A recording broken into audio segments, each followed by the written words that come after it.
Turner drives one to center, chasing Nimmo back to the warning track right at the fence. He made the catch! Oh, wow! The catch of the year from Brandon Nimmo! He took a home run away from Justin Turner! Wow. Episode 42 of the Say Hello podcast. How is everybody doing? My name is Casey Lynn. I'm joined by my co-host, former Major League pitcher and former New York Met, Bill Pulsifer. Before we get into anything, I want to thank Chris behind the scenes. And, of course, before we start, Bill, how are you doing this week, and how's life been since the last time we spoke in about 7 days or so? Yeah, well, luckily, you know how life goes, man. More of the same. So hanging in there and looking forward to the end of the regular season here. Got an exciting few days coming up. Yes, we do. We have a lot to talk about. We are in the last, I want to say, series of the year coming up, but with Monday, I have no clue with the Mets and Braves. We're going to get into all of that. Before anything, if you're listening, wherever you get your podcasts on Google Chrome, Apple, Spotify, doesn't matter. Follow us at Say Hello Podcast. And if you are not subbed yet on YouTube, Say Hello Media, hit that subscribe button, and we're good to go. So, with that being said, Bill, we didn't get to do this last time for episode 41. Because it was so obvious? Well, yeah, and well, yes, that is the answer. Tom Seaver being 41. But anyone 41. New to the show, we go down the list of uniforms and jerseys and the numbers that former Mets have worn. So this is an interesting one because this is 42 and obviously retired by all of Major League Baseball. So before I have a list of former Mets that wore this, anybody come to your mind, Mr. Pulsifer? Well, obviously 42 is a very special number in baseball, and it's a special number for me in general as well, simply because it's double one of my numbers, 21. So 42 and 21 for me always has kind of a correlation together. And being that 21 is the number that's talked about so often about possibly being retired next. So that would be, pretty cool. But I'm going to go with a few guys that obviously my favorite team of all time, 86 Mets. So Roger McDowell, a guy I played with, Butch Husky, who wore it for his reasoning, who you all know why. Butch being an African-American player. And then the last guy to wear it, also African-American player, in Mo Vaughn. Yeah, that's basically the list. There's a couple more. That's pretty good, Bill. Not bad. I guess because the list is short and it's such a unique number. Well, one guy wore it for a long time. Well, if you know him. None of them are those three. Correct. Do you want to give it away? No, go ahead. All right. Do the rest. You do your thing now. All right. We'll start with the champ. Ron Taylor for the Mets wore it from 67 to 71. 69 Mets world champions. And then what Bill was alluding to, Ron Hodges. He wore it for a long time, like Bill said, 73 to 84, over a decade, number 42. And then Bill went with the last three. So it's not a big list. No. Roger McDowell from 85 to 89. Butch Husky from 95 to 96. And then the last to wear it was Mo Vaughn from 2002 to 2003. Those are your most notable players that wore number 42.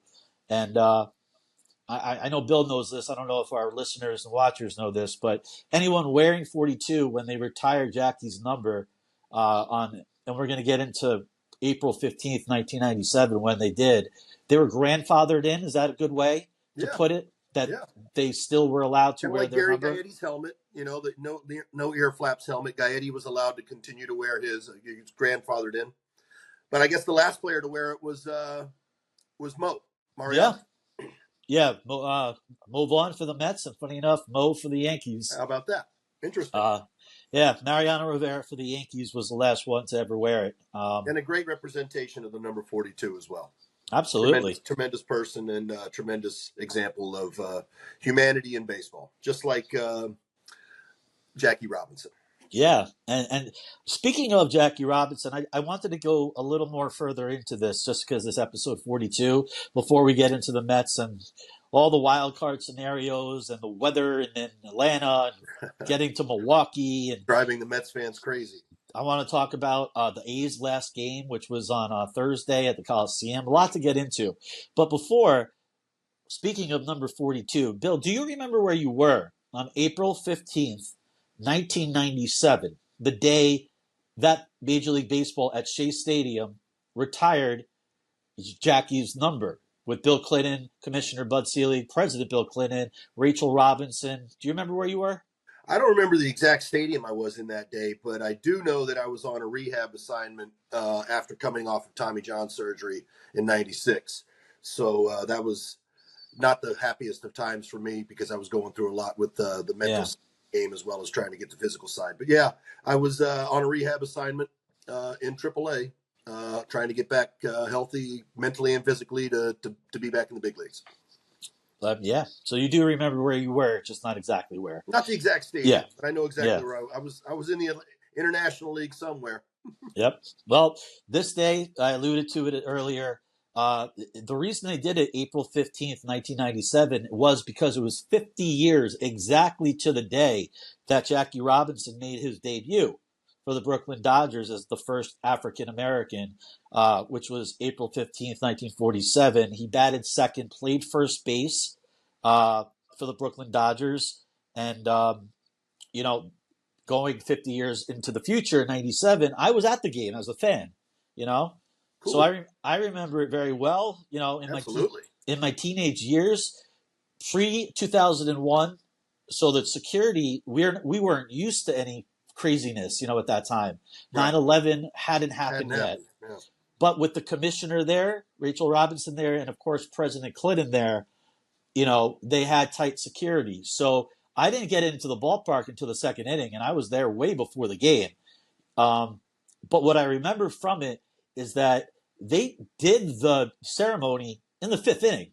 They actually stopped the game, and they had about a 35-minute pause where they all spoke, retired the number, and then they went on to play the game. That was always weird to me. Yeah. Still is. That'll bring me up. It is a little strange. Strange. I don't know if maybe they thought it was an official game, so that was exactly the 50-year mark, maybe. I don't know. Yeah, I mean, you could be onto something there. But that was the day that baseball retired 42. And then I had to look it up. I don't remember who won, but I looked it up. The Mets won this game 5-0, 5 shutout innings from Armando Reynoso, who was, your former teammate. Nice mustache. He was the mustache before the mustaches came back, right, Armando? He had a great mustache, right? He was the rare mustache guy in the 90s, and now it's all the rave again.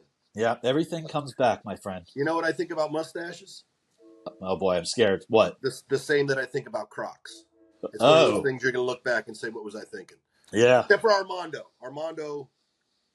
All right, so Armando gets a pass on this one. Of course, because he was an original as opposed to what's going on nowadays where everybody's rocking a mustache for some odd reason. Yeah, I agree with you. I do. But I digress. So anyway, Armando Reynoso, 5 shutout innings. Lance Johnson, 4 RBIs in that game. He probably hit a triple, too, I would think. I'm sure he did. He led the league. Oh, what was this, 97? That was 96. He led the league. I'm sure he hit a triple. I didn't look that up. 96, he led the league in triples. One dog was a heck of a ball player. 96. And then the last thing on this game, Butch Husky, who was in the game wearing number 42, that had to be special for him. He went 1 for 4 in the game. All right, he got a knock. So I believe that's true, yes. But they won 5-0. Special day, episode 42. Why not just share the monumental day that was? Absolutely. So, with that being said, Thursday, present time now, not 1947 or 97. Bill, I want to get your take on the Oakland Athletics and what's going on with the Coliseum, or what happened with the Coliseum. Well, I mean, obviously the stadium itself, the Coliseum itself, has kind of fallen into quote unquote disrepair, and it's not up to the standards. Kind of like this coffee cup right here. It's very similar to your coffee cup, actually. But I mean, listen, you're still rocking it. Yeah, it's kind of similar. It still represents something, but it's not what it quite was. Good analogy. Obviously, it's a shame, especially the fact that the team's leaving Oakland with such history in that city as well as in that stadium. 6 World Series were played in that stadium, and four World Series champions played in that stadium. A lot of Mets fans can only think back to that one in their lifetime, and only a couple in the whole history of the ball club. So it's really a shame. Good for Las Vegas, I guess. I would think it's going to be difficult in Las Vegas to really get a fan base. I would be with so much tourism there, but it's really a shame. We've only known the Oakland A's in our lifetime, and I know they played in two other cities prior to that, but those were in different lifetimes. You would have liked to have seen them, if not be able to get the new stadium, at least kind of do the renovations there, but it's just not to be. And it's the end of a historic era in Major League Baseball, and it's part of Americana. You think back to those great A's teams and winning 3 World Series in a row, and then the Bash Brothers of the late '80s. It's sad. It is sad for the game and sad for the country. You took the words right out of my mouth. It's sad. They were there at the Coliseum from 1968. So we're talking a long time that they were situated there. And just to give everybody who's watching or listening or both a little bit of a background, this is the 4th relocation that the A's franchise will have once they move to Vegas. You mentioned it'll be 5, wouldn't it? I think it's 4. The 2 prior, Kansas City, Philadelphia, Oakland, Sacramento. Well, I don't know if they're counting Sacramento because it's a minor league. They're not playing in Oakland. Then 5 it is. What are they going to call them next year? I looked this up because I had no freaking clue. Because I was wondering that the other day. I think they're just going by the nickname, just the A's. The Athletics. Yeah. The Athletics. I could be wrong, but I don't even know if they know it. So it's a terrible situation. And I guess the owner wrote a letter to the fans the other day, saying that they tried to do everything they possibly can. So bullshit. Well, I mean, look, I was just about to say you want to take somebody at their word, but sometimes you can't. And I can't disparage the man, so I'm hoping that he was speaking on the up and up. But I'm here for that. Listen, I feel bad for the fans. Like you mentioned, all the history that went there in the 4 World Series and a lot of historic moments and good teams. And what happened, John Fisher, great players, right? They closed it out on Thursday at the Coliseum, and the 2 players that threw out the ceremonial first pitch, Ricky Henderson, Dave Stewart. Oh, man. I mean, hello. How awesome was Stu back in the day? I'm going to say this. The way that I wore my hat had a lot to do with Dave Stewart. Really? Yeah. I didn't know that. The low curve brim had a lot to do with Dave Stewart. You did have a low curve brim. I see it now. Had a lot to do with him. Well, here, Dave Stewart on Thursday had this to say on Twitter or X about his feelings, because he has been very involved since he retired. And the A's are very close to his heart. So I'm going to read a direct tweet, if you will, from Dave Stewart for everybody. This is from his Twitter, and his username is @dsmoke34. Smoke. Apropos, right? Very. All right, here's his tweet before the last game that was held on Thursday. Quote, "I appreciate you, my friend. This day is here, and I don't know what to do with it. A huge piece of my life is being transplanted to someplace else. This is not your fault, but it sure hurts to my core. I hope it's not the end of our relationship, just our relationship as Oakland A's." It was quite emotional for him, and while he wrote it, I would think, and then probably leading up to it is. And I can only imagine. He was the epitome of pitching at that time, along with some other guys. But he was, somebody that won 20 games 5 straight years in a row, all in that uniform, and played in such huge games in that era. It's got to be really emotional for him, I would think. I feel bad for the fans. We can leave their owner out of it and all that. I just feel bad for the hardcore fans that are of age to remember the history, or even fans that were young now and starting to get into it. Look, they've been a competitive ball club up until just the last couple of years. They were super competitive and not drawing fans due to the fact that there was they say that sewage would come up through the Yeah. floors and that. A ballpark. Yeah. At one point in time, the guys were having to buy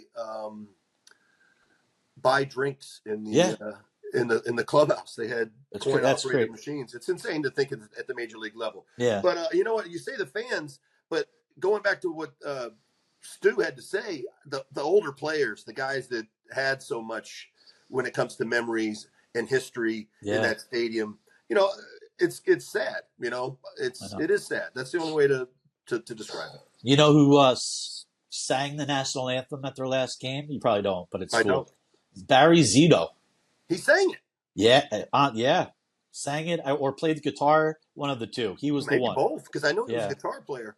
Yeah. Well, it's good that, I'm sure they probably brought some players back. I didn't get a chance to see the game. They got like 46,000. I heard it was supposed to be a big crowd. They show up. They always did, the fans. But like you said, a couple years ago, it was around the pandemic COVID time, like they just, the owner, and they just stopped caring, and that's why the fans weren't coming out, and because there's a losing product on the field, they weren't investing in better players. And letting their good players go. Right. I mean, Eric Chavez, just to bring it to the Mets for just 1 second, and we got plenty of Mets talk later. He had, I believe, for a homegrown player, the largest contract in history, which was 66. Still to this day? I believe so. In homegrown, he won 1 billion Gold Gloves at third base. And a fun, weird fact, he never made the All-Star team, which blows my mind. Strange.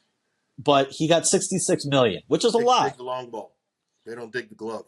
But I believe the biggest contract under Fisher, their owner, that they ever gave out, and I don't know the exact number, Billy Butler. Yeah. I remember him, but the point is, we all know that the A's never re-signed their guys. They traded them before they hit free agency. We could go through $1 billion. And that's why, it's upsetting and sad that fans. What's crazy about that is it was Connie Mack. Yes. His philosophy was to not necessarily to win, but was to keep you interested long enough to where you're going to be following into the late season, and then whatever happens. I know I heard that from Ken Burns in his documentary. Yeah. So it's kind of like, who knows, maybe that's just always been kind of a philosophy there. But hey, they won numerous World Series over their history as the Athletics, and 4 of them in Oakland alone. Yeah, I mean, the book was great. The movie was okay. Moneyball, they changed the way that baseball was looked at. They don't mention the pitching, which had a lot to do with their success and their 21-game winning streak.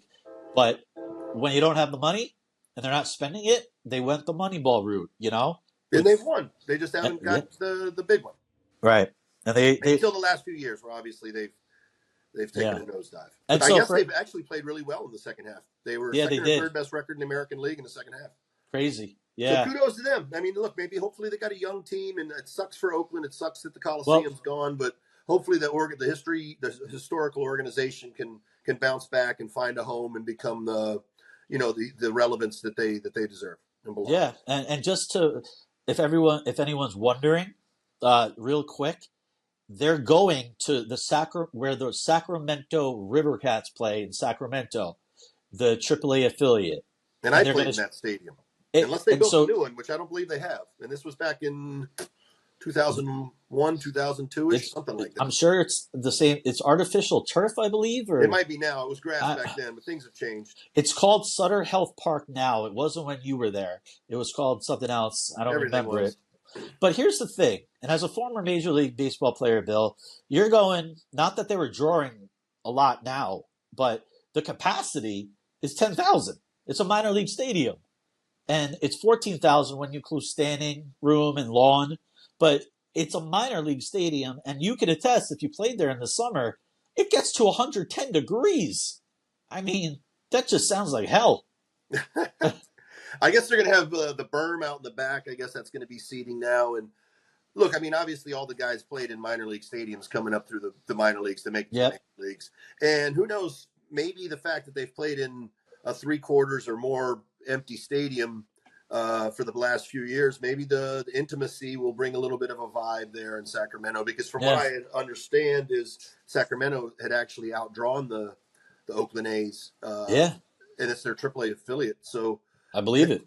Had actually outdrawn them over the last few years. So maybe it brings a vibe and an excitement. And but how much can it really be when you know it's only going to be for a couple of years? And and maybe that's the uniqueness about it, and that'll give a vibe and a push to the city. Well, that's the last caveat on this is that I believe the lease or whatever you want to call it, the transition that Coliseum no more from now Sacramento, and they're going to Vegas like every other expansion team.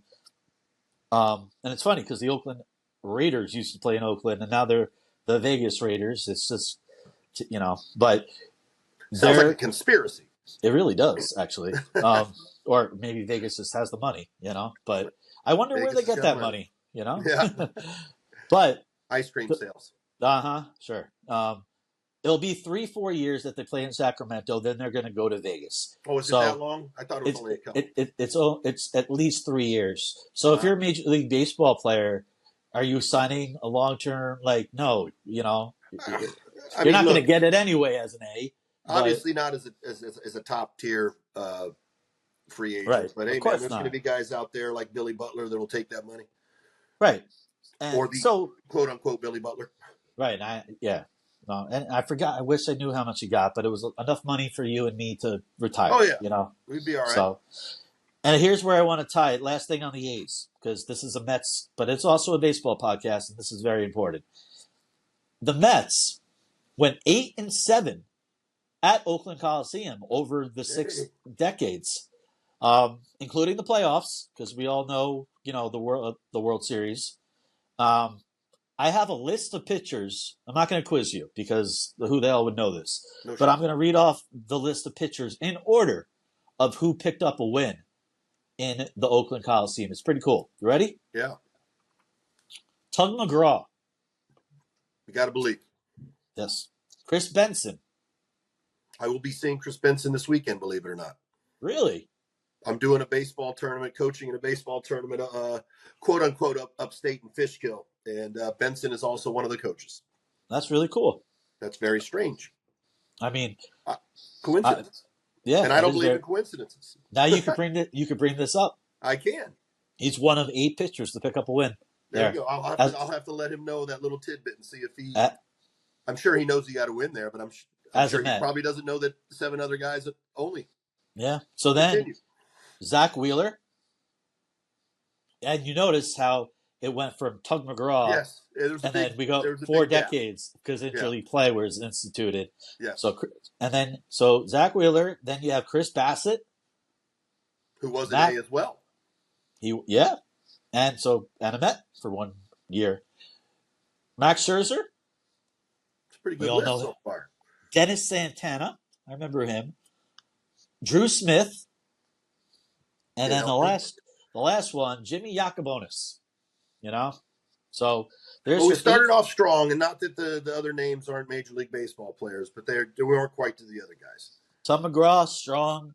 Zach Wheeler, hell yeah. Max Scherzer, first ballot Hall of Famer, and this is pretty cool. As all right-handers except for Tug. Yeah, there's another lefty in there. No, you're right. Benson, Wheeler, Bassett, Scherzer, Santana, Smith, and Yacobonis were all righties. There you go. Good job. All right. So we say our goodbye to Oakland Coliseum. And before we get into what's going on right now with the Mets at this moment, I want to do, and we haven't done this yet, and this is not an everyday or every week podcast thing, but a lot happened on this day in Mets history. So I would be remiss if I didn't say what happened on September 26th of Mets history. So let's go in order here. Not many, but you would like the first one. September 26, 2007, one of your boys, underrated Mets. I can make a case top 5 underrated. Moises Alou. Mr. I piss on my hands. Yes. Right? Mr. Hits a solo. For lack of blisters. Right. Hits a solo home run at Shea Stadium to extend his hitting streak to 30, which is still the longest hitting streak in Mets history. That was impressive. 2007. He was so underrated in his 2 years, I believe, with the Mets. He was a tremendous ball player. And a career. Yeah, tremendous career. Tremendous. Then we have feared at the plate. Yeah. He was just a hitter, you know? Yep. Then we have 2012 on this date. David Wright becomes the Mets' all-time hits leader when he singles in the third inning to record his 1,419th base hit as a Met. We were talking about that last podcast with our tribute to Ed Kranepool. So that happened. And then the other thing of note that happened on this day back in 2015, I remember exactly where I was. I was not in Cincinnati when they clinched it. The Mets won the NL East, the division, for the first time in 2015 since 2006. So 3 pretty big. Good, yeah. It's a good little tidbit. And I want to credit at NYM History on Twitter. This is where I got the information. So thank you very much. Credit to him for all the logging throughout the years. Bill, we got to talk Mets in 2024 now. So, boy, where do we even start? I don't even know. I'll start it off, Bill. We could start at the last weekend and then into a doubleheader on Monday. No. Let's start with this. We're going to talk about the weather in Atlanta, but let's start with what you just said, because you were at the last game of the regular season at Citi Field. The Mets took 3 of 4 from the Philadelphia Phillies. They continue to show that they have been the best team since May 30th in Major League Baseball. Yes, did they lose to the Braves in their first game there? Yes, but a little bit of a winning series hangover, maybe. You know, and they ran into a tough pitcher again. So I have this question for you. You were there Sunday night. You were texting me videos. So a couple things. How awesome was that game? Because that was, you tell me, I'm going to play dumb. Playoff atmosphere, Diaz coming in, Pete's maybe last game ever. I'm not going to go into that right now because I'll cry and throw shit. But, tell me about it. The Mets won that game. They beat Zach Wheeler and, went to Atlanta. It was a phenomenally played game. McGill got off to a little bit of a slow start in the first inning. You're like, oh, boy, what are we going to see tonight? And he kind of righted the ship. Wheeler was Wheeler. The atmosphere, and now you got to remember, I've been to Doc's retirement and Straw's retirement earlier in the season this year. That was the best atmosphere I've seen at Citi Field so far of all the years that I've gone there. I've been a few times. Like I remember 2 years ago, 3 years ago, it might be 3 years ago now. I went right after they had beat the Braves in a series on the road to come home, and Max Scherzer was on the mound. And I know it was a Monday, but it was a Monday in the summer. Oh, and okay. There wasn't even a lot of people at the stadium, and there was no buzz in the stadium. So I was kind of like, man, what's going on here? I felt like there was more of a buzz in Shea Stadium. Even we weren't even good, and we were getting 19,000, 20,000. Nothing compares to Shea Stadium. Yeah, that's true. I might be biased. The atmosphere was outstanding. All the stuff that they do, the lighting and all that, and the changing of the lighting, and for all the fans that are listening that have been to the park, they know, especially on the weekends. And this was it's usually Saturday, Friday night, but now it's Sunday night. It was Sunday night baseball, right? So it was electric. It was a lot of fun. I had great seats. I got to sit first base dugout, just in line with Pete. I thought it was ironic that Pete had on all blue spikes that night. And, Pete likes to wear his colors and all that. But to me, that was a homage to he is a Met, because the uniform that they wore, they obviously wore the pinstripes. They wore the Mets uniform. And Pete had on all blue spikes that night. His reception by the crowd was phenomenal. It was phenomenal. And I feel for the guy, because like I said it before, Pete's the kind of guy that wears his emotions on his sleeve a little bit, or at least on his face. And he had a rough night. But he went 0 for 3. I believe it was 3 Ks, and then he grounded. He hit a ball hard to third. He got a base hit that was robbed at third base. Yeah, he hit the ball hard his fourth at bat. I'm sure he was going through some serious emotions, because he doesn't know what's going to happen yet. I'm sure. I'm sure he has an idea of what he'd like to happen, but he doesn't know. What a reception the crowd gave him, the love. He had to have felt it, and I felt it for him. Yeah, go ahead. You sent me the video of his last at-bat where I just alluded to grounding out the third, got robbed of a hit. But before he did, when he stepped into the batter's box, fans acknowledged that it could be his last at bat. I mean, they acknowledged his first at bat. They gave him a standing O. Yeah. He tipped his helmet to the crowd. Yeah. I mean, guys, people were up for every at bat of his, and that right. Alonso, that's my question. The chant was going on. Right. So that chant that you sent me, and I heard it on television. You were there in person, and then hearing the video that you sent me, and you're in the crowd, it hit me differently. I mean, I've been to I figured it would. I mean, goosebumps. It didn't come across like at all like it did on Sunday Night ESPN baseball, and I'm like, shit.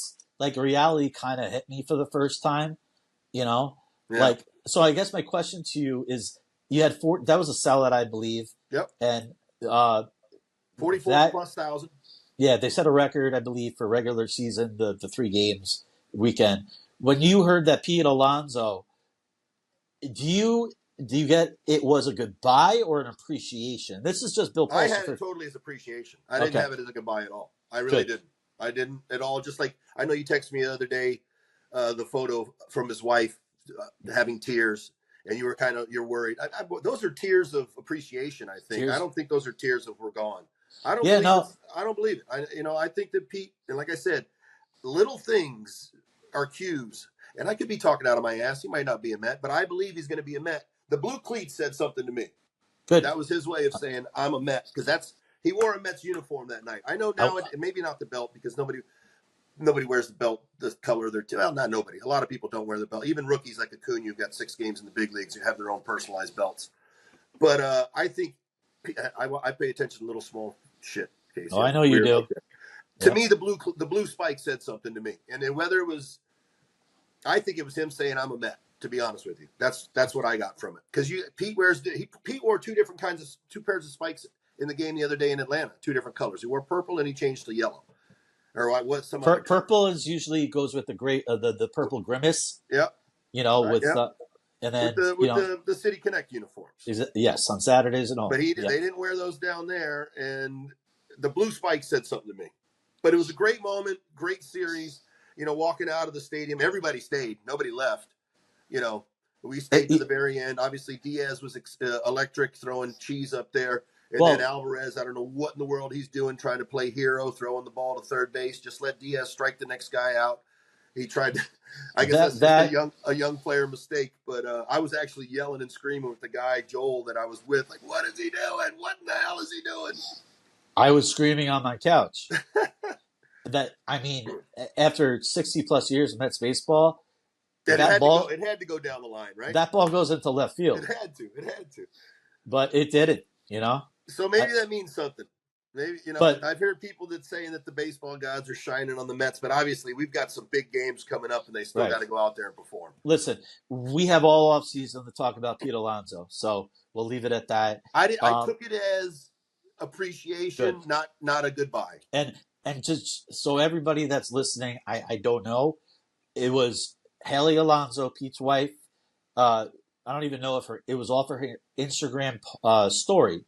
She's at all the games, and she wrote as a caption on, Pete Alonso or one of his at bats, what I sent Bill. It was tears or whatever she wrote.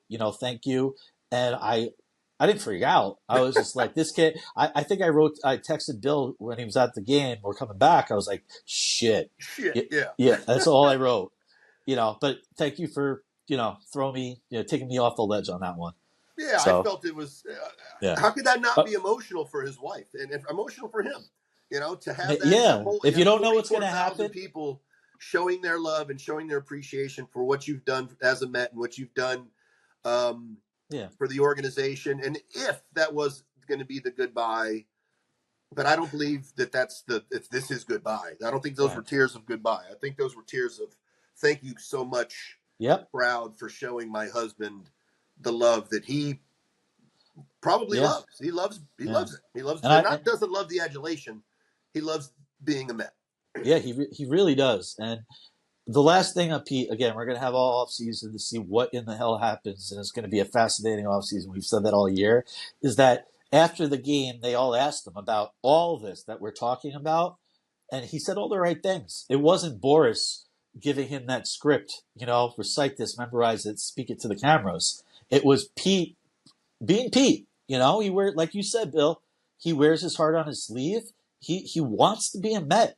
And, okay, he fired his agent, rejected an offer, hired Boris. So did Nimmo. And he's here forever. So I get it. But I just how he was appreciated of, like, that. He was like, I dream of this shit, Yep. as a kid coming up, and fans are chanting my name. You got to remember, this guy played in a college that wore blue and orange as well, right? I mean, University of Florida, Dodger blue and Giants orange, but he's been wearing blue and orange for a long time in his life. Gator. I'm sure it means a lot to him. Yeah, we got to move on. As you talked about earlier, the Mets still got some games to go, and they're kind of important, to say the least. So, listen, I've done a lot of research on. My brain is fried, okay, with the clinching and the scenarios. And I texted Bill this and that, and this is how the Mets could make the playoffs, clinch a berth or whatever. And Bill's right. Before I even talk about the scenarios, just fucking win, right? I mean, Bill didn't write that back to me. Bill wrote, just take care of your own business, basically. Don't worry about what other people are doing. And he's right. It's easier said than done. And listen, everybody does scoreboard watch because you want to know. You want to know where you're at, of course. Dude, I'm doing scoreboard watching, and if you're watching on YouTube at JLO Media, you would see my reaction. My hat is almost like just on the other side of the room. I'm watching the Royals play the Nationals during the afternoon because I need the Royals to have something to play for this weekend coming up against the Braves. Yeah. I mean, it makes perfect sense. Absolutely. But like we said, it'll drive you crazy. It boils down to just keep playing. And we said it last week. 6-4 and you're in. Right now they got 3 with 5 to go. They need to, you need to win 3 of the next 5 games. We don't even know if they have 5 left. That's the crazy part. Well, if they don't play those last 2, it's going to be because they're indeterminate. They're not going to matter. Well, they're in. Yes, they're already in, and it won't matter. And right. That's what we're rooting for. And listen, the one thing that they have going for them, well, 2 things. I'm going to say 2 things. And if the Royals can handle their business with the Nationals to get to Atlanta, they're going to be playing for their playoff lives, so they're going to be giving their absolute best that they possibly can. Let me cut you off for 1 sec about the Royals. So the Royals and Tigers on Thursday both won. They are tied for for the wild card in the AL, and both of their magic numbers are 2, with the Twins who blew it on the outside. So right now, I don't know when this podcast is being thrown out there, but recording it, like, we need the Royals to have something to play for against 100%, the Braves. 100%. Go ahead. The second thing is the Brewers have already said that they're not using their starting pitchers deep into games, and they don't have anything to play for, quote unquote. I don't believe in that ever, because your numbers are your livelihood. So nobody's going to go up there and say, you know what, I'm just going to stand here and let this guy strike me out. You're right about the first thing. They're not going over. You're right about the first thing. They're not throwing their pitchers over 5 innings. So then you would hope that it leads to the advantage of, we get into your bullpen early. We get to use, see some of your top arms, hopefully, because you want to rest guys to make sure they're ready for the first series, and the Mets can take care of their business. I mean, I'm hearing they got a sweep. I'm hearing they need to win 2 of 3. It really boils down to, and this sounds so cliche, it boils down to pitch by pitch, at bat by at bat, play by play, inning by inning, out by out, all the cliches, but that's really what it boils down to. Let me ask you this: take me through, if you were I don't care, in the majors, high school, when you were in a pennant baseball chase, did you pay attention to all that, or were you pitch by pitch to the other teams? Yes. I mean, I won a championship in AA, and I won a championship in an independent league. It was easier. Yes, you looked at the standings every day when you're there, and you want to see what's going on. But if you have a lead, which while we sit here, the Mets do today. Yes, Thursday. That's today. Take care of your business, and it doesn't matter what the rest of the teams do. But obviously, if the other teams lose, you know that, okay, we got a little bit of a reprieve, but we can also gain. But the most important thing is try to take care of your games. I fully don't expect them to go 5-0. That's too much to ask. Can they win 5 games in a row? Absolutely. Do I expect? Does anybody ever expect to win 5 games in a row? When I was in A-ball, if we won 5 games in a row, our manager, and he will not be named, would get us a on the road. We'd get a keg and put a keg in the clubhouse, so we knew that nobody was going anywhere, and we would sit and have a little party in the clubhouse, and then get on the team bus and go back. So that was kind of his reward, and I don't think the Mets liked that much, but smart man. He was. Yeah. I'm not going to say names or anything, but Bill, do you know how easy this is to just find out? Like I didn't say what year it was and what league. I could easily. Anyway, I played on some pretty good. He was my manager on 2 really You gave good enough teams. Information where I could. You could figure it out easily. But 5 wins in a row is not easy to do. No, of course not. Let me just throw this out there, okay? Before I ask Bill the $1 million question, I kind of know his answer.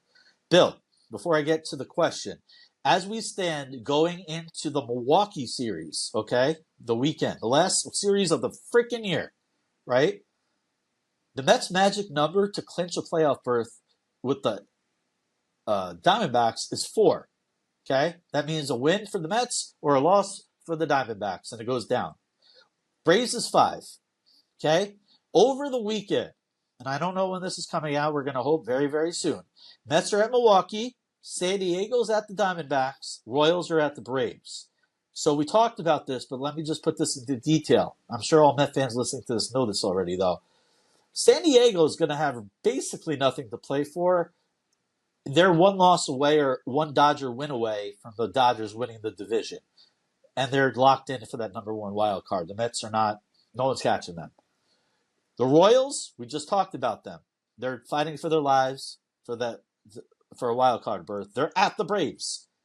And then you have San Diego that I mentioned at the D-backs. So San Diego can do whatever they want if, they're not playing for anything. I don't know what they'll do. There's your matchup for the weekend. Let me just go a little bit further before the question, okay? For the Mets to clinch before Monday, Bill, Monday might not be, and it could be. We don't know. That's why we play the games, right? It's possible. Arizona, Mets, okay? Mets have 2 ways to get into the playoffs. It's not like 2022 with Braves. It's D-backs and Braves. If the Mets go 2-1, win the series in Milwaukee, and the Diamondbacks lose to the Padres the series 2-1, Mets clinch a berth. As simple as that. Very likely possibility. I'm not going to go into the Braves. I have it written all down here. I'll take back that 10 minutes of my life. But listen, if it goes to Monday, that means the Mets did not clinch a playoff berth in Milwaukee, which is not good. And the only way, if they did clinch a berth, is that series might not, those last 2 games against the Braves that were rained out on Wednesday, and then the doubleheader on Monday back in Atlanta, all the traveling is crazy. Yes. It's up to the commissioner, Major League Baseball, that I'm not going to throw, screw them. I would think that if it's not non-consequential, that they're not going to do that simply because of this playoff scheduling. So I'm done here. 2 questions for you. If the Braves and the Mets are in the playoffs by Monday, the commissioner's office has already said it is possible that the Mets don't have to play the doubleheader against the Braves. It would be up to seeding, and that's up to Commissioner Rob Manfred. We'll see how it plays out because the wild card game starts on Tuesday. Yeah. So no day off. You have to travel across the country after all the other traveling. It's bullshit. You'd definitely be at a disadvantage in that situation. It's a shame that because of that off day and knowing that the weather was coming, that they didn't screw the off day. Let's get to Atlanta and let's play the next day. And they could have got 2 of the 3 games in. But, I guess it just is what it is. Because maybe they're worried about the Players Association complaining about the guys having their off days or whatever it may be. But it just seems like to me, and I know that they say, what is it, 182 days is the season? It just it's 100. It's like I think it's 184. Same shit. Yeah. It seems like they had more off days this year than I remember in years past. It's something we might have to look into at some point. The Mets and the Braves had an off day on Monday. And they could have played knowing that this weather That's is what coming. I was saying, is they know that the weather was coming. Screw the off day. Because these games are kind of important for everything that's going on. Right. And then on Wednesday, the weather's coming. There's a freaking state of emergency in the state of Georgia by the governor. and yet they don't play a doubleheader there. on maybe that was Wednesday. talked about, and the Mets organization decided that they were going to be down Diaz at least, and didn't want to. Who knows? Who knows what goes on behind So, closed doors? I don't. I all right. can't claim. So all the I gave you the scenarios for the Mets and the Diamondbacks. Screw What's the Braves. My last as a Met fan, who do you want to play? And we can't. I'm not being greedy. The Mets haven't clinched shit, right? But you're either going to probably play, if you're the last wild card spot, wild card 3, the Brewers, right? Or if you're 4, you're traveling to San Diego. As a Met fan, I'm also going to ask you to take yourself out of that. As a former major league player who would be like, because we all think about it, who would you rather play if you were both a fan, player? The Brewers on the road in Milwaukee, 3 games, wild card series, or San Diego on the road, 3 games in San Diego? I think Brewers. I think as a player, it's the Brewers, and I think as a fan, it's the Brewers. I would agree 100%, and I believe everybody would agree that. Yeah, I think that would be almost across the board with anybody you asked. Especially if there's already a playoff history with the Padres. There's a lot of bad feelings, especially as a fan. There's going to be bad feelings about that with the whole Musgrove thing with the red ears and all that stuff that happened. Who's Musgrove? I just call greasy ears.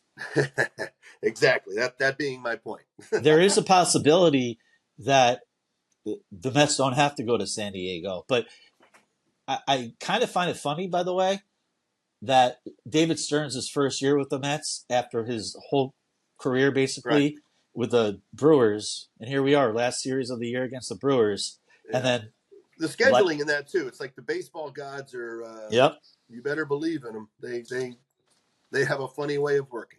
Yeah. So between the scheduling and now, like you said, Stearns, with the possibility of already going back there with the quote unquote last season of the year, series of the year, and then the possibility of staying there and continuing on. Remember the playoff team.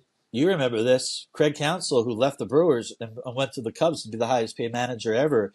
How'd that work out for you? I mean, your money, your salary, and your bank account. But the Cubs didn't make the playoffs, and the Brewers did. And we don't know. Hopefully, the Mets play the Brewers in the wild card round and bounce them out. But like what do they say? Sometimes the grass isn't greener. Exactly.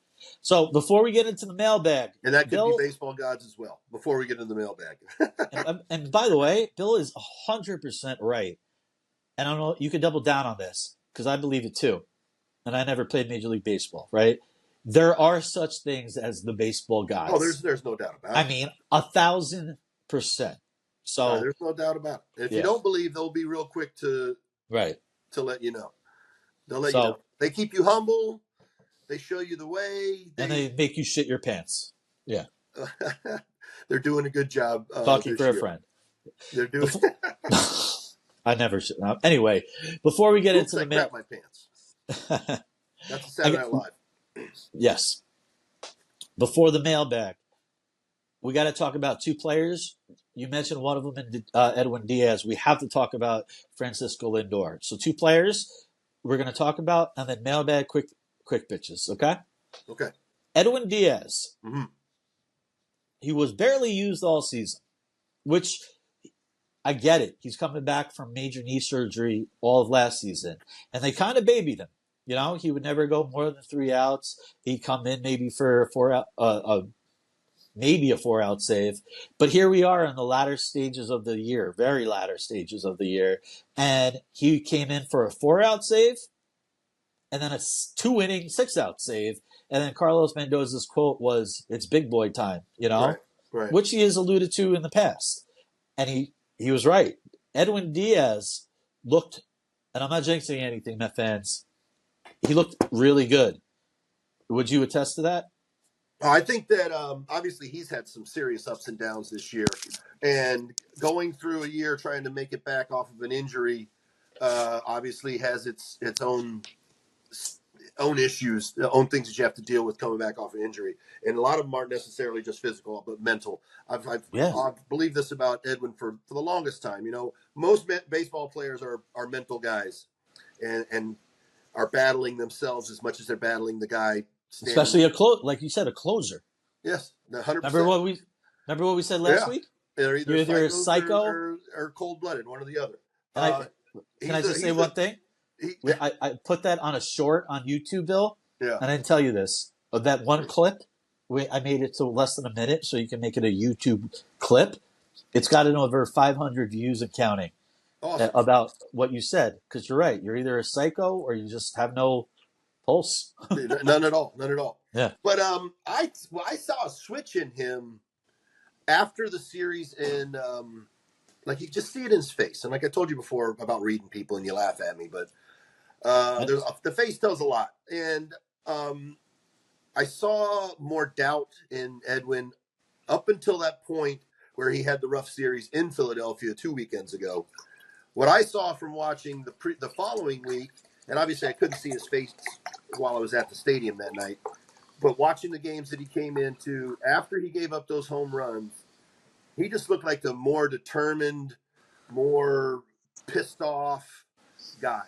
You think it was the beard? Because he had a beard. Well, I saw that, and maybe you got to change things up a little bit. And so I don't think that wasn't probably on purpose. Whether it be we're going to the playoffs beard, or I need to change something up, whatever it may be. I think it was. I'm fucking serious. He looked pissed in his reactions and that, and the miles per hour on those fastballs 101 all the way up to 101 miles an hour. So I think he was pitching with a different gear, and we just hope that continues forward here over the weekend and into possibly Monday. I think that he probably has a really good taste in his mouth right now. The only thing now is we're moving into 3 days off, as opposed to getting back out there after 2 days after those 2 tough outings. But maybe mentally he's feeling really good, and that third day might actually be what gets him ready tomorrow to go out there and be all guns blazing again. I see it both ways. Mentally, he's been on a roll, but your arm can only do so much, and he hasn't been pushed to that limit. So it might be a blessing that they've basically. I look at the week with only one game played against the Braves from Monday to Friday. It's like an all-star break. Yeah. The only thing you worry about is, and we're going to talk about this with the next guy because I know who we're bringing up, is just the repetitions, and the rust. That's all. We just, you got to get back out there, and it's kind of like you got to take that first punch. Let's do it. So Edwin Diaz talked now until Lindor talk, right? He was a pinch hitter 2 games ago. The game ended. He did not get up. Okay, but they were down by a lot, and he pinched. He was in the on-deck circle. Tyrone Taylor flew out or whatever it was. Game over. The game that was against the Braves. Game 1, the only game of this week until Friday.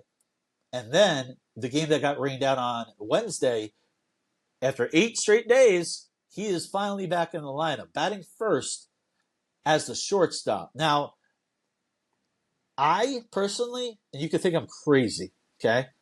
I think that was gamemanship by Mendoza. There is no chance in hell on Wednesday they were playing that game. There was just no way. And you're going to put your best player, your $341 million player out in those conditions? No. I think it was gamemanship. No one knew. Everybody knew they weren't playing. But he was back in the lineup. But they didn't play. So here we are with Lindor talk. If it's not gamemanship, he's back. So, he hasn't played in forever. And I remember you telling me this. Would you rather play with 100% Acuna, who's got no, he's been up for a week, or MVP, Lindor, but at 75%? We don't know what he's at, and it's a tough situation. We'll find out on Friday whether he's back in the lineup. But if he's in the lineup on Wednesday and with 2 days off, he'll be there. He's going to be there. It's a shame that, obviously I think that they're going to lean towards JD Martinez being the DH, even though he's been struggling. They're just going to go on veteranship alone and give him the shot. They got a righty on Friday. They're Frankie Montas. Oh. And so I could see Winker batting as the DH, lefty righty. Yeah. Well, maybe he plays right field. Because I haven't seen Lindor taking ground balls or anything like that. So maybe he is moving around well. But I really do believe in the fact that baseball is so hard to freaking play. It is such a hard sport. And to say, oh, you're better at 75% than everybody else is and 100% bullshit. I don't believe that. I don't believe that 1 minute. You hope for the best. I think that him going out on deck the other day could be a lot to do with what you said, gamesmanship, but also just to get Lindor's competitive juices and adrenaline flowing just a little bit, whether he was going to go up to the plate or not. When you go in, you're standing in that on deck circle and you're getting game ready. Under the lights, out of the dugout. Exactly. 100%. In uniform with your cleats on. That kind of had a two-way meaning. Look, but let me ask you this. Yeah. If Tyrone Taylor gets on base, Lindor is on deck. He's coming up. Oh, yeah, he was going to hit. He was 100% going to hit. So then let's not overthink this. He's ready to go because he was in the lineup the next day. The only thing and this is where I was going with the extra day off now, is the only thing that you concern yourself a little bit with now is just how productive is he going to be with the days off and the rust. Now, I know I just recently saw something about the pitchers are complaining about the batting machines that they have in MLB now, where they can put any hitter, any pitcher, and all of their pitches up to their velocities and even above. The thing that they're saying that the hitters say that they can't hit on it consistently over and over and over again, like they take batting practice because it beats their hands up, which makes sense. You can't keep hitting 90-something mile-an-hour sliders and 100-mile-an-hour fastballs repetitively like you take 58-mile-an-hour BP. So maybe Lindor can be ready to jump right in and knock the shit out of the ball like he did for 2/3 of the season. But I wouldn't be surprised as well, and I knock on wood and hope that's not the case, that he struggles moving a little bit, because anybody that's had a back injury's got to know that it's tough, man. It's tough, and baseball's such a rotational sport. Here's my take on Lindor, and then we'll get into the mailbag, and we got a really good question about Lindor, so I don't want to go all into it. But I always thought, and I'm not the GM, I'm not the manager, I'm not the training staff, I'm not Lindor, but I always thought, and you're right, I haven't seen him take a ground ball. I've seen him run. I've seen him hit in the cages. Well, I'm sure he has. We just have, right. They haven't. Have you seen video or anything of it? Right. It doesn't mean it. Right. You're absolutely right. But DH would be the way to go, because JD Martinez is the DH, and JD Martinez couldn't hit a ball. He's definitely struggled, and I mean, you got to play your best at this point. Winker's, to me, and I texted you this the other day, he seems late on every pitch. He's hitting the ball to the he's been clutch, but he's not been productive. Yeah, he was that one video from about a month ago. That was cool. His celebration was cool, yeah. Well, for some it was, but that's like a month ago now. But that's why we remember it, because he made it memorable of his antics, All right, well, it's been a month. It's mailbag time. All right. New to the show, Shay_hello. We put it out there. You could ask Bill or me a question, and we will read it live on air like we're doing right now. So, we're going to start with our boy, your boy, my boy, everybody's boy, JK at NYMGI. God, I didn't even look. I'm going to ask you first, because I didn't put any thought into this yet. Besides the usual names, Conforto, Soto, or Corbin Burns, you can see where Corbin and Soto could be. 100%. Is there one under the radar free agent you think the Mets should pursue in this offseason? Yeah. Go ahead. One. And it's going to be one that's been a thorn in the Mets' side. Wait, I could guess this. Thorn, and he's a free agent? He's going to be a free agent. And I'll give you one more clue. He's a pitcher. Well, I was going to say Winker, but we already have him, but he's a free agent. A pitcher? Yeah. Thorn in the Mets' side, free agent. Sinker baller, righty. Used to play on the left coast. Got traded this year. I'm going to be a man. Just tell me. Alex Cobb. Okay. You're not. He said under the radar, right? Perfect answer. That's under the radar. I could say Cody Bellinger. What did Cody do this year? I don't even know. Cody's going back to he's not opting out. He's going to go back to the Cubs. Yeah. Well, I say Alex Cobb. He's pitched very, very well against the Mets over the years. He was an all-star this year. Really good sinker baller. He got a good infield. I like that answer. That's my guy. All right. Do I get a pass if I say Pete Alonso? Well, under the radar. He's kind of on the radar. But you can get a pass. No, he's definitely on the radar. He is. Shit. I mean, I know the free agents. Corbin Burns, Soto, Walker Buehler.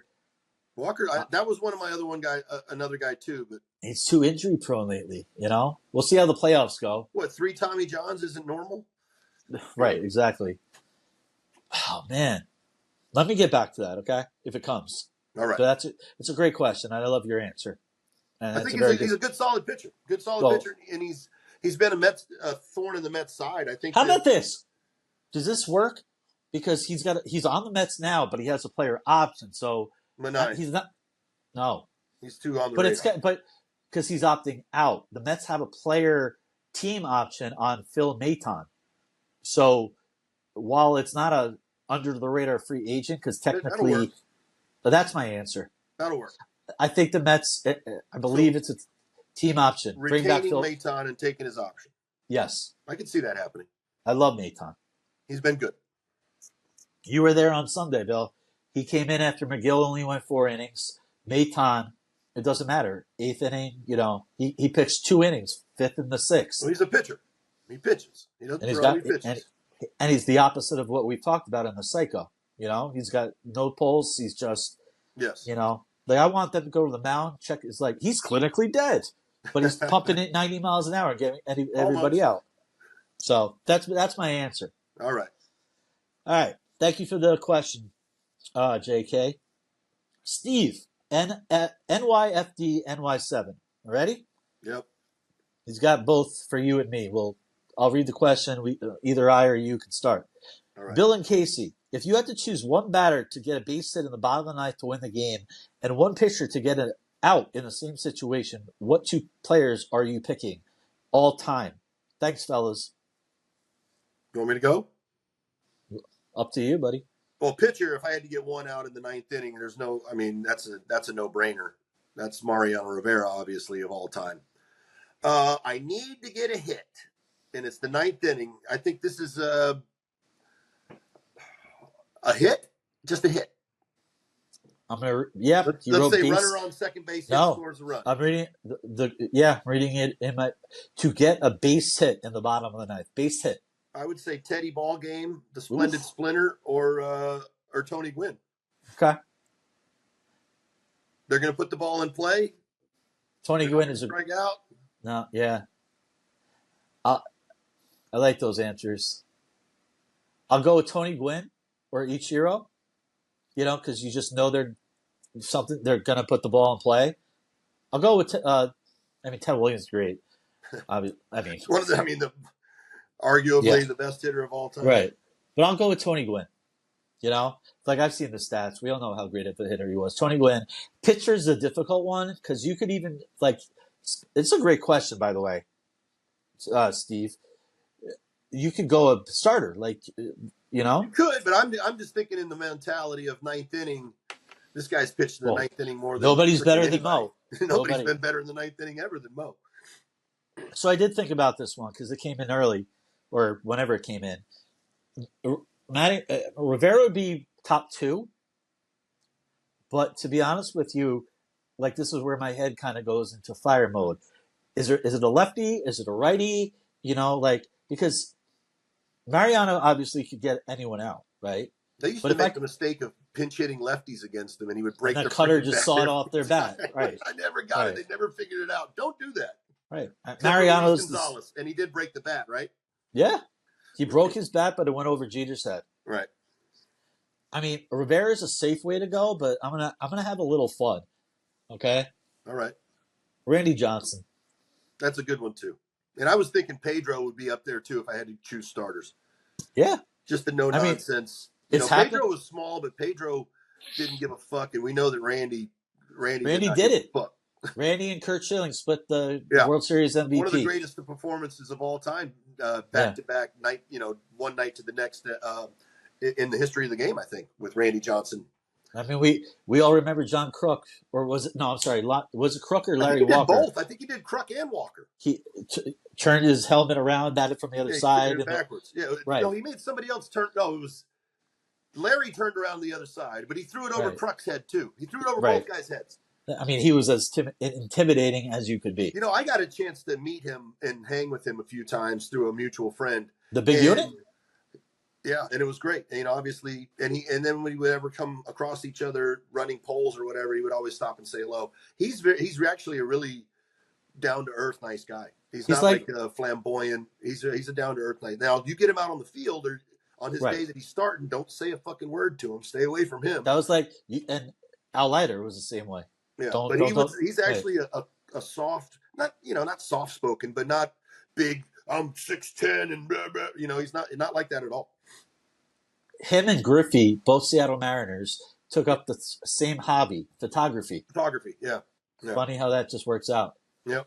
Let's get to the last question, and it's a new, how would you put it, participant, I guess, Excellent. or fan, or whatever you want to call her. But she's got a great question. We were talking about Lindor earlier. So Allie D at _DITK. We can both answer this. She talks about Lindor. With Lindor returning, where do you see Luis Angel Acuna fitting in, considering Iglesias has been on a hot streak? Lindor at DH feels the safest given his injury, but it seems like the Mets have other ideas. I think she nailed it with that. I mean, where I've already does he said, fit? yeah. I don't think he fits at all. He fits as a come in and try to run the bases late in the game guy. Acuna. Or to spell Right. Lindor if they put a big lead up, or I think that So he her- sits down. We didn't have him all year. The Mets didn't have him all year. He's come up. He's played well. I don't think his range is quite what Lindor's is, and he's I'm going to obviously knock on.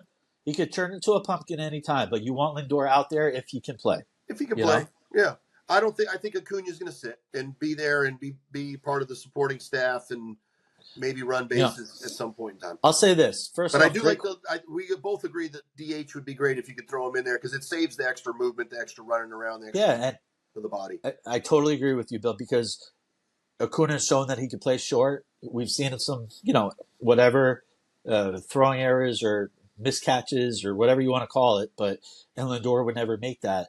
But if Lindor's injury is as bad as it seems, DH is perfect for him. And as much as Lindor's been the MVP this year, Iglesias has been the MVP as well. You could put them 1 and 1A because everything, and it's not just on the field. And his on the field has been freaking phenomenal. Off the field, yeah, it's off the field too. What he's done with that clubhouse and done for the team, and his pure enjoyment and excitement that he brings. I'll say this right now: in September, when we talk about all the off-season bullshit, like you got to resign him. Yeah. I don't. If he's not 40-something years old, he's 34. Bring him back. And I'm sure that he listen. The publicity for his song and that has came being in New York. I think that he feels that appreciation. If he's doing that in Kansas City, that I don't think it becomes the number one Latino pop song in the nation. Probably not, definitely not, because New York and all the pub that they got. But we were talking about this through texting or whatever, is that the music in the clubhouse and the camaraderie that comes with it 100%.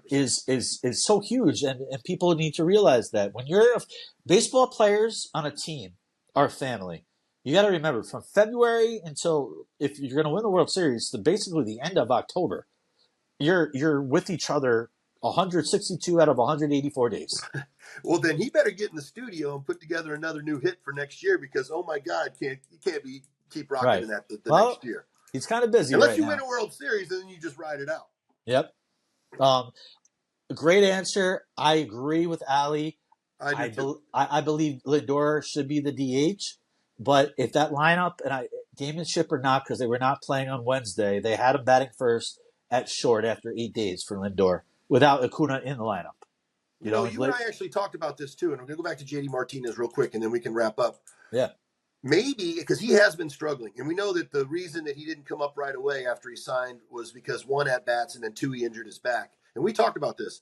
I'm wondering if maybe he is struggling a little bit with the lower back as an older player. So maybe these few days here of rest can get him maybe some treatment in that, because it would be nice to see the JD Martinez of June and July when he was just tearing the cover off the ball and knocking the ball over the right center field wall on a regular basis. JD was in the lineup on Wednesday that the game never happened. Right. Which says something. And you're right. I want to see him hitting. Hit. Right. I believe he's over his last 32. It's been a long time struggle. And there's something up, whether it's the I back. would think so. I would think that they're just not really saying a lot, you know. 2 It's days not like off. hockey where you report on. Well, no, I guess it's hockey. They just say lower body injury? It's like football where they tell you everything. You know, they give you so much information. I would think. And you know what? I mean, you know this. I know this. I've had back problems. It sucks. It's debilitating. But you get a shot, and if they have 2 days off, they've had 3 days off until Friday. That would kick in by Friday's game if it's going to help. You know, so hopefully JD. Yes, they're facing already in Montas on Friday. You know, we'll see what the lineup is. But yeah, you're right. JD's a big part of it. He saved the season, in my opinion. Remember, what was it? The Braves, I believe. No hitter, 2 outs, bottom 9. Well, I think his calmness was a factor in when early in the season when they struggled so much, and to get them headed in the right path. I think he had a big say in that. Yeah, I totally agree. Thank you for the questions, Allie, Steve, and JK. There was great questions. Very good. We appreciate it. So, last segment, Bill. Quick pitches, my favorite. Yes, sir. If you're new to the program, I ask Bill 3 questions. If I don't like his answer on 3, I got a 4th. Has nothing to do with baseball. It's just rapid fire, and we have fun. You ready, Bill? I'm ready, as always. All right, number 1. And I'm not sure if I asked you this. Okay. But you'll tell me right away if I did. All right. If you were transported 400 years into the past with no clothes or anything, how could you prove that you are from the future? I did not ask this. Good. No, I would say probably the lingo or the words that I use to speak, because I believe 400 years ago, even English didn't sound like this. And then, you know, the slang and that changes from year to year. I mean, we could do the math. 400 years ago is 1624. Yeah. I would think that just the way that I spoke, they would probably think, where in the world is this guy from?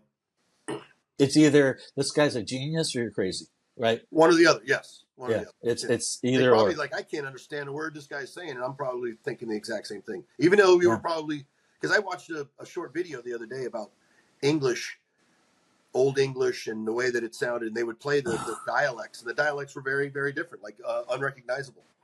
Oh, yeah, no, that's a good point. They would hear you, you know, just not the words. So I like that answer. And I'm also naked, so they definitely like, what's wrong with this guy? I'm also sure they would give you like a towel or something. I hope so.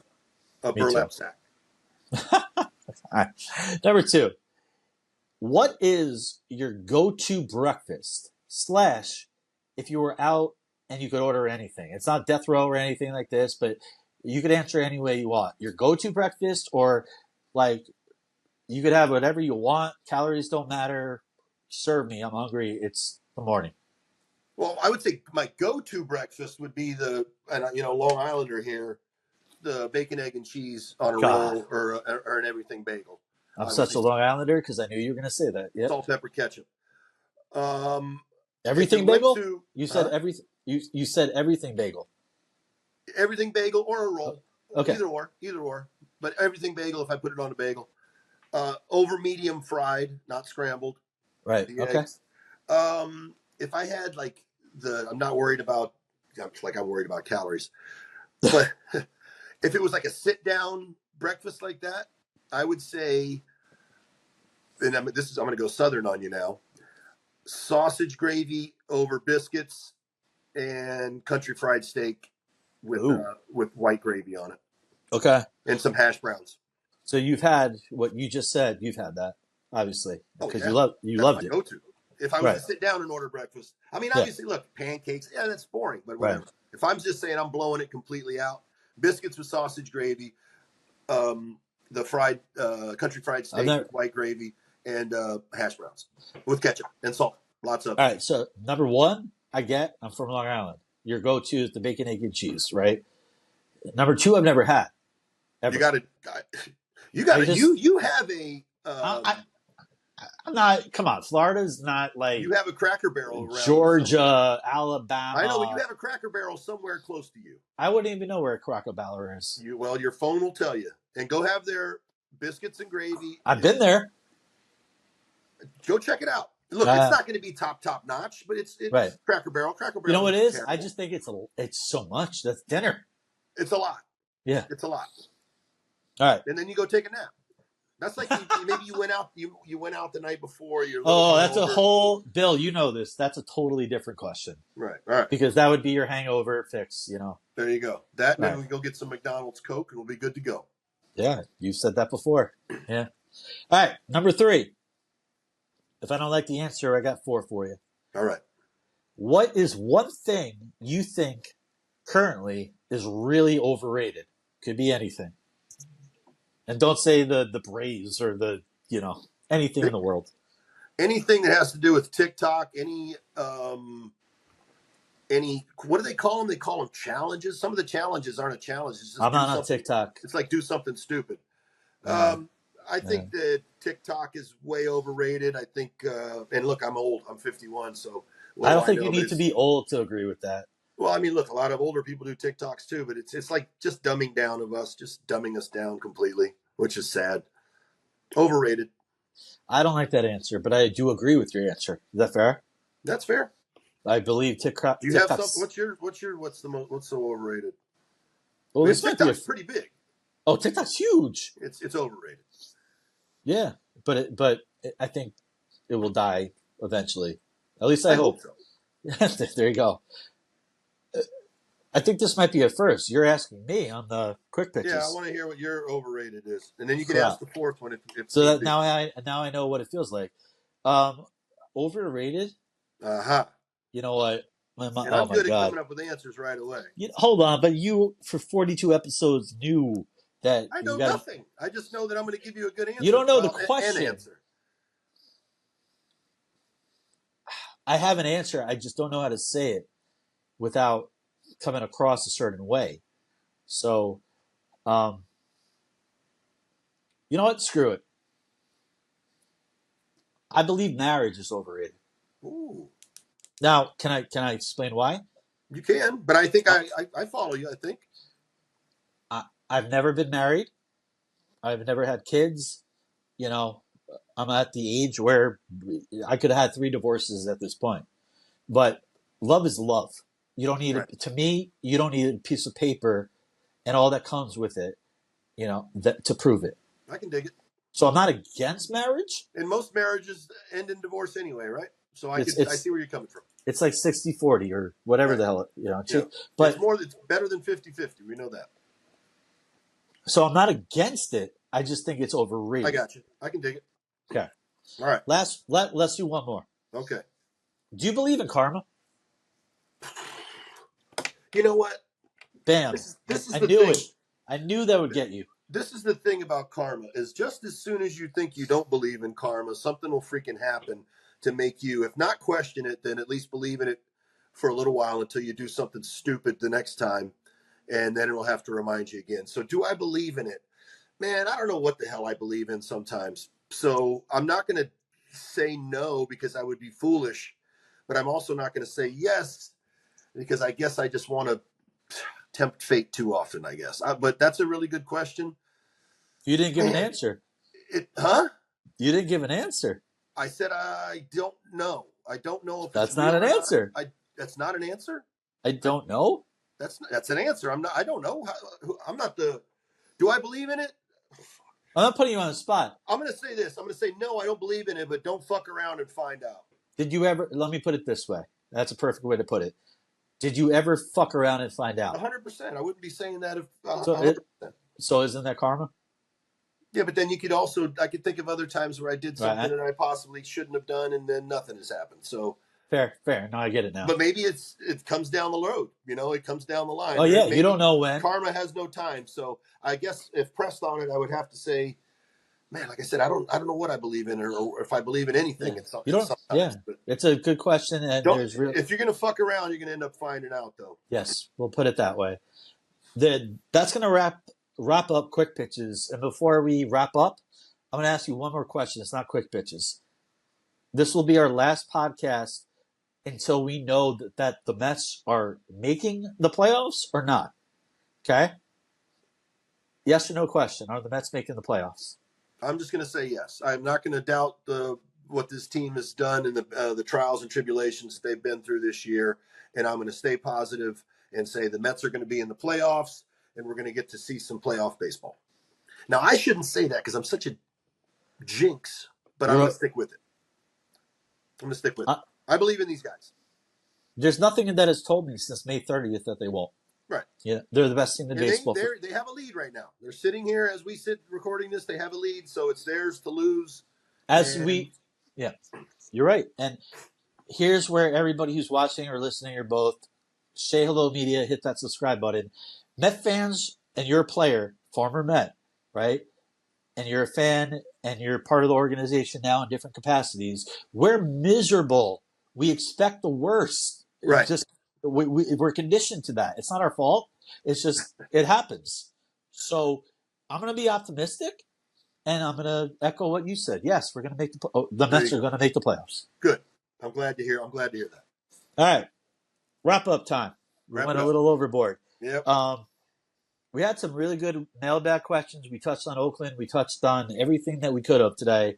Any last sentiments, words before we say goodbye and, let the festivities of the weekend begin? No, man, just stay positive. I think we had a good show today. I think things flew. We have a good show every day, bro. Well, we were off for a little while, and we had to get back in the groove. We're back in the groove a little bit. We went a little long today. Thanks to everybody that stuck around and listened to the whole thing.